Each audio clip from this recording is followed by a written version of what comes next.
Germany के शहर Frankfurt में इस्लामी और ईसाई बरादरी ने मिलकर मजहबी हफ्ता मनाया, जिसमें पूरे जर्मनी से मुख्तलिफ मजहबी नुमाइंदगान ने खुसूसी तौर पर शिरकत की। इसके अलावा जर्मन अवाम ने भी बड़ी तादाद में हिस्सा लिया।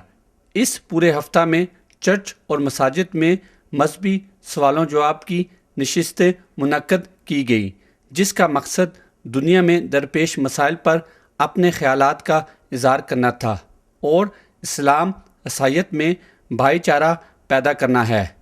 इस मजहबी हफ्ता में मसाजिद और चर्चों में दुनिया भर में होने वाले दहशतगर्दी के ख़ात्मे के लिए अपने अपने अंदाज में दुआएं भी की गईं। ख़ास तौर पर इस्लाम और पाकिस्तान का नाम पूरी दुनिया में दहशतगर्दी के साथ जोड़ा जा रहा है, इस गलतफहमी को भी दूर किया गया।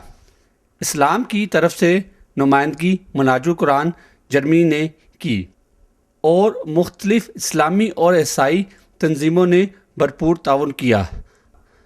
आखिर में दहशतगर्दी और इस तरह के प्रोग्रामों को तश्कील देने के लिए मुख्तलिफ मजहबी नुमाइंदगान का ARY से बात करते हुए कहना था, I mean, it's obvious and it's natural that we have no interest, and I mean there is no interest to have a terror. Terror is no terror.